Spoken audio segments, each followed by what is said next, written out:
Outside, blinding snow is burying the ambulance bay. Inside the ICU, 3 patients have just spiked identical, unexplained fevers.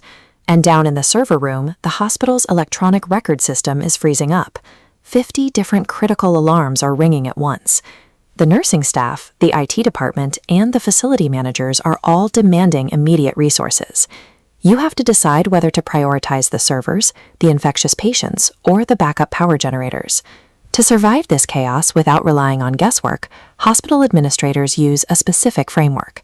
They separate the elements they cannot control from the localized damage they can actually calculate.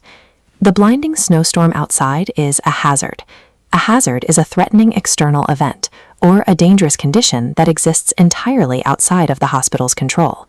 Risk, on the other hand, is a mathematical equation. It is the exact probability that the snowstorm will knock out the power grid, multiplied by the severity of the damage that blackout will cause to patients on life support.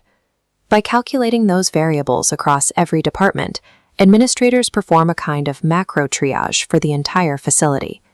This process is called Hazard Identification and Risk Assessment, or HIRA. A common assumption in hospital management is that leadership should try to eliminate every potential threat with equal force. Spreading resources evenly across all threats is dangerous. When hospital leadership focuses heavily on highly visible, low-level issues, they drain the budget and attention required to spot quiet, fatal vulnerabilities. Catastrophic failures in critical care rarely stem from a single massive anomaly. They happen when multiple small errors compound in the dark, like an uncharged battery combined with a loose cable during a code blue. The code blue is an emergency alert called when a patient goes into cardiac arrest and requires immediate resuscitation. HIRA functions as a forensic filter. It is designed specifically to scan the hospital's daily operations and catch these small, overlapping errors before they can align into a disaster. The mathematics of the filter dictate that ruthless prioritization is the only viable strategy. A hospital cannot prevent everything, so it must allocate its limited resources to the failures that will cause the most harm. To execute this, administrators run through a strict 4-step cycle: identify, assess, prioritize, and act. During the identify phase, data often defies expectations. This breakdown chart compares recorded sources of critical care hazards in a hospital study. It shows human error at 13% and technological failures at 12.2%, occurred twice as often as natural disasters, which sit at just 5.5%. Once the threats are logged, the assess phase applies the core equation: risk equals likelihood multiplied by consequence. To quantify consequence, administrators measure 4 distinct impacts: human injury or death, physical property damage, the financial cost of recovery, and the lasting destruction of the hospital's reputation. This risk matrix graphs how variables interact during the prioritize phase. If we plot a localized infectious disease cluster, it lands high on the likelihood axis, as minor outbreaks happen regularly. But isolated quickly, it registers low to moderate on the consequence axis. Looking at the matrix, let's plot a central oxygen supply failure. The likelihood of oxygen tanks failing is incredibly low, but the consequence is a catastrophic loss of life, pushing it to the absolute maximum consequence axis.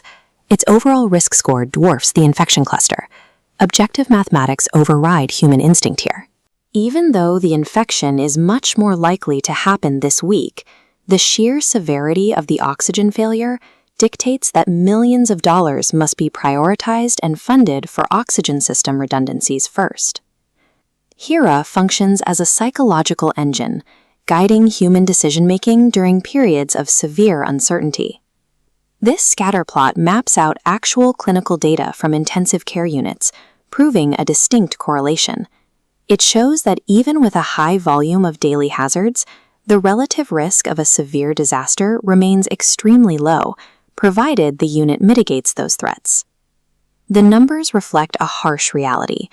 No amount of funding, staffing, or advanced technology will ever be enough to eliminate every hazard a hospital will face.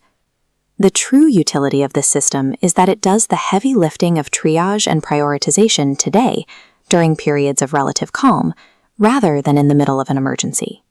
When the inevitable crisis breaches the hospital doors tomorrow, leadership will not be forced to make panicked life-or-death resource calculations.